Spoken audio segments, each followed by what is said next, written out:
por falar, né, no grau parentesco, agora a gente muda um pouco de assunto para falar de herança que está viralizando nas redes sociais. A Suzane Richthofen, que até pouco tempo estava presa, está protagonizando aí uma polêmica ao indicar a liberação do corpo do tio, o Miguel Abdala, que deixou a família, e aí uma herança avaliada em cerca de 5 milhões de reais. Ela foi até lá, o IML, para fazer a liberação, disse que era a parente mais próxima, só que não é só ela agora reivindicando essa herança. Tem também primas do tio da Suzane Richthofen, além também de uma mulher com quem ele teve relacionamento. A questão é, com quem fica a herança? Nossa, eu adorei essa pauta, né, para variar.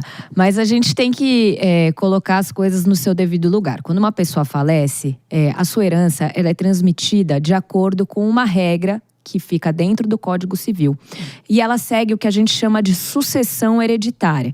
Então, primeiro vem os filhos, aí depois vem os pais, aí depois vem os irmãos, aí depois vem os sobrinhos, os tios, né? Tem uma ordem, tem também o cônjuge. A gente precisa analisar exatamente se todas as pessoas que vêm antes dela existem ou não. E aí o David já falou aqui que tem uma mulher que está dizendo que é companheira dele. Ela tem que provar isso na justiça e, se for, ela vai ter direito à herança em detrimento à Suzane e ao seu irmão. E aí as primas, provavelmente, se tiverem o mesmo grau ali, também serão herdeiras junto com eles.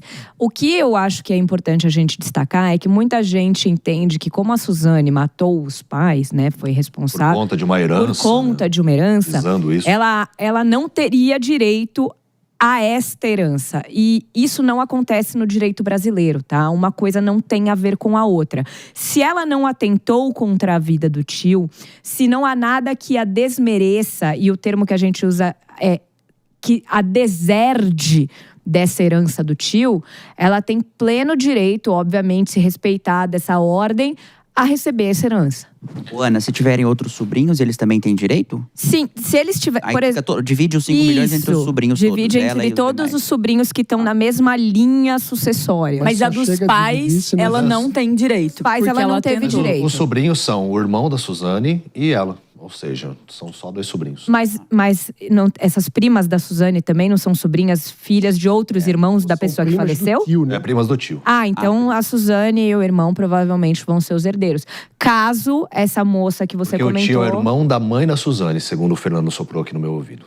Tá, mas por exemplo, se a mãe da Suzane… E os outros sobrinhos são parentes do pai. Não, então não. Mas assim, eu acho que esse é o tipo de decisão que vai a julgamento e, particularmente, a justiça brasileira pode endereçar isso de uma forma que é ver ali, talvez nessa relação da prima, que ele mantinha, né, que tá buscando agora, da Silvia, manter com ela. Porque assim, o que é a esposa, do que a companheira, melhor dizendo, dele dizia, é que ele tinha horror à Suzane. Motivo muito simples. Ela matou a irmã dele, deixou foi esse tio, né, Jess, dele… que entrou na justiça para que ela não tivesse acesso à herança depois que foi tudo desvendado. Mas isso não faz diferença na prática. É por isso que precisa mudar. Testamento não serve de nada. Não, então, se ele fez um testamento, né, ele pode ter destinado aí. E aí, a Suzane já chega num grau que ela não é mais herdeira necessária. Ela herda porque não tem quem herdar na frente, mas não é mais necessário. Então, se, por exemplo, ele tiver deixado um testamento deixando tudo pra gente, fica tudo pra gente. O herdeiro necessário, então, são os filhos e os pais. Os filhos, os pais e os cônjuges. E os irmãos, né? Depois dos irmãos, não. Que vier, pode ser abandonado. Confesso, gente, nem sei se irmão é herdeiro necessário. Eu acho que não. Eu acho que só… Agora de cabeça, assim… Mas assim, o que a gente tem que avaliar é uma pessoa que mandou matar os próprios pais, participou de um crime brutal, aí querendo agora acesso à herança também, Deixa eu falar, no lugar desse tio aí, eu tinha queimado a minha herança, mas eu não deixava ela ficar com a minha herança. Ninguém imagina também que, claro, todos nós, a única certeza da vida é a morte, né? Mas o quando ninguém imagina o quando, exatamente. Então… Não, mas daí ele deveria ter feito um testamento. Já resolvia. Porque se ele sabia que ele não tinha outros herdeiros na frente, ele já passou pela cabeça dele que isso poderia acontecer. E ela pode entrar, não necessariamente ela irá entrar, até porque ela agora tá... Mas foi lá, pediu a Jess, liberação do 5 corpo, milhões, Jess. já demonstrando ali que, olha, eu era parente mais matou próximo. os pais pra ter herança, provavelmente vai em busca da herança do tio, né? É um absurdo. E uma herança, nesse caso, que ela não fez nada pra desmerecer. Gente, eu sei, eu tô dizendo aqui juridicamente falando. Sim, é é a óbvio sua que opinião, moralmente é um absurdo, que ela não deveria receber nada relacionado à família dela. Mas, juridicamente, nada impede que ela receba. Ou seja, tem que mudar a lei, né? Inclusive, aqui temos uma especialista, uma doutora inteligentíssima nesse tema, mas eu acho que o sistema dos Estados Unidos, em que você pode até deserdar alguém, ele é muito bom.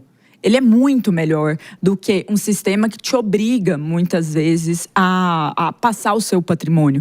Então, eu acho que essa é uma situação que a gente precisa alterar. A liberdade do uso do dinheiro, para mim, é da parte. Então, mas daí, Jess, eu vou te contar um pouco do contexto histórico, né? A gente tinha aqui uma necessidade de você colocar pessoas como herdeiras necessárias para evitar que houvesse manipulação de determinadas pessoas. Então, por exemplo, antigamente vinha uma pessoa, te convencia a deixar um papel e nananã. Então, isso fez... Só que o Código Civil que a gente tem hoje, ele é muito antigo e ele já vem...